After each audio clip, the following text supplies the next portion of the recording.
There we go. Good morning, everyone. Today, I'm going to talk about a comment that I received not too long ago, not called. That's what the episode's called.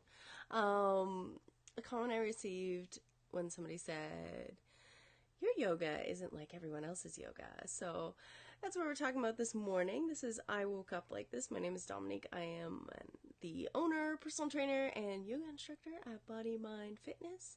If this is your first time tuning in, welcome. So I really wanted to touch base on this comment that I received because I do teach things that are different. So let's flash back a little bit. I opened my studio in September 2019. And when I first opened, it was strictly going to be yoga. That's all I wanted to do, and small groups. So at the time, the classes had no more than 6 people. We had a little bit of expansion. It was a lot of an expansion, but I only added one other person. And the reason for this was because I came from a background of teaching group fitness. Sometimes I had classes with up to almost 40 people in them. And I felt like a rock star in a lot of ways. But what I didn't like about it is there were a lot of times that I really wanted to help people out on a more in-depth level. And the nature of the position I held at the time just didn't allow for that. My job was to guide everyone through the classes, do all of the exercises with them, and I couldn't leave the stage. That was kind of part of our liability, and that is where I had to be. So there were times that I often wanted to provide more to people, and I just couldn't give them that. So that's when I opened the studio. So when I first started off, I really thought hard about what do I want to offer people, what is going to help them. And I started teaching classes called Yoga for Mobility and Strength. That's what they are now. I started teaching a class called Functional Yoga. That's how it started. See, I'm jumping ahead of myself. So I started teaching functional yoga. And the big thing behind that was helping people to get moving more comfortably in their everyday life. That was my goal. That was what I wanted to help with. Anybody who suffered kind of everyday pains, aches, and depending on who was in the class, I would customize certain movements to those people in the class. I still operate the studio this way. It's just things have evolved since. So during that time, I really struggled a lot with niching down, figuring out what I'm super passionate about. This didn't feel like it was enough. So I was listening to a podcast one day, The Connected Yoga Teacher. Shout out to Shannon Crow at The Connected Yoga Teacher. And she had on a physiotherapist who is also a yoga teacher, and she brought up the question, how often do you drop into Warrior One in your everyday life? And she was making reference to people who claim to be teaching functional yoga classes. And I went, good point. I was like, oh gosh. I felt so embarrassed, and I was like, how am I going to shift away from this? So I started really doing a lot of research. I started following works. Specifically, who I landed on first was Trina Altman and Catherine Bruni Young, and they were teaching a type of yoga that had more strength base to it. So not the typical yoga burn sponsored videos that you're seeing on Instagram. Not to knock that. Everyone's got their own thing, but that wasn't what I wanted to provide. Excuse me. What I did want to provide was something that still had the essence of yoga, that didn't make you necessarily sweat buckets, but would give you that strength component. At the time, I was having a lot of hamstring pain, lower back pain. I was also 6 months postpartum when I opened the studio, which looking back now seems crazy, but it was also divine timing. So, I don't know, kind of a combination of both.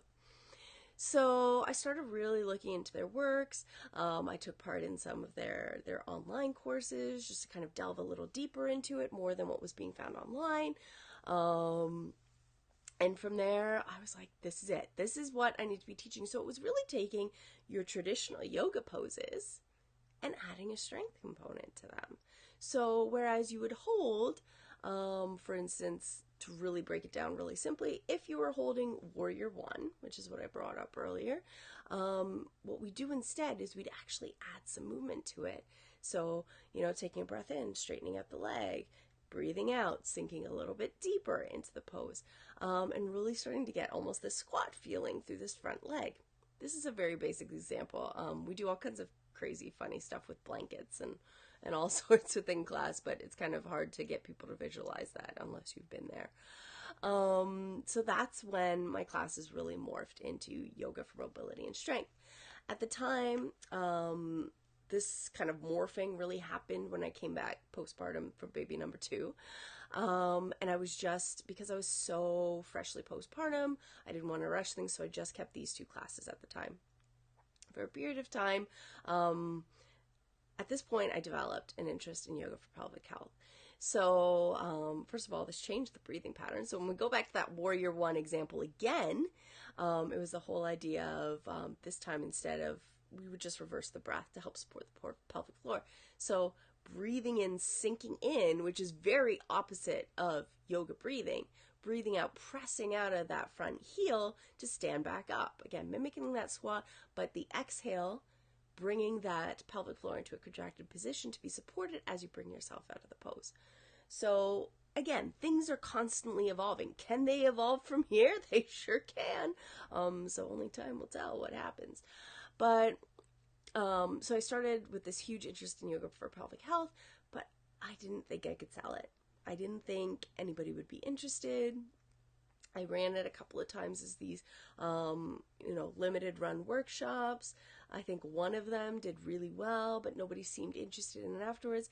And then because I was nervous to niche down to pelvic health, I called a class Gentle Yoga for Hips and Back or something like that. That's what I called it because I was just too scared. I was too scared to niche down. And then I was still offering these like here and there, every few months, yoga for pelvic health class. So flash forward to today, there is no more gentle yoga for hips and mobility or hips and back or whatever I called it. I can't even remember now. Whenever people came to the class, they just wanted yoga for mobility and strength. So they were like, okay, if everyone agrees, can we just do yoga for mobility and strength? I was like, okay. So yes, it has evolved, and yoga for pelvic health is now a part of the regular schedule. And yoga for mobility and strength, because these are my 2 passions. These are my 2 babies. These are what I love to teach. And definitely between the 2, I feel like there's something for everyone. I feel like a lot of new moms are definitely drawn to yoga for core and pelvic health, which is why it is offered as a mama and baby class as well. And, depending on where you are in life, there's something for everything. We had a whole session focused on arms one time because we never focus on arms in yoga. And then, this one is now a little bit more on the hamstrings because, and again, why? Why am I doing this? Why am I incorporating strength? Why can't I just teach yoga? Here's the other thing. Especially among instructors, teachers, whatever you'd like to call them, in the community, there were so many injuries happening because all they were doing was yoga. All they were doing, is there such thing as too much yoga? Yeah. That's why a lot of times once you get into the habit of how the class looks like and everyone kind of gets familiar with the poses, I just sit back because it's a lot on my body. So, a lot of yoga injuries happening for people exclusively doing yoga. And what I noticed as well at the studio is a lot of people were taking time to do these yoga classes, but nobody had time for really anything else. So that was another big reasoning for me wanting to add this strength component. So I should have added that in my flashback story, but it's, it's early and I forgot. It happens. So with all of that said, just this morning, the registration went out to the mailing list for new classes. So they do get a 2-day head start. So I'll throw the link in the comments for the mailing list if you are interested in signing up for it, so you get early access. And then on Wednesday of this week, so 2 days later, at 5 a.m. or something in that ballpark, registration will open for everyone for new classes. So next session is 7-week series of classes. You register for 2, you get 10% off total. And again, small groups, no more than 7 people. That's how I want it to be. That's what feels good. And that's how I roll. I don't know. I just imagine my kids right now being like, oh my God, Mom, you are so lame.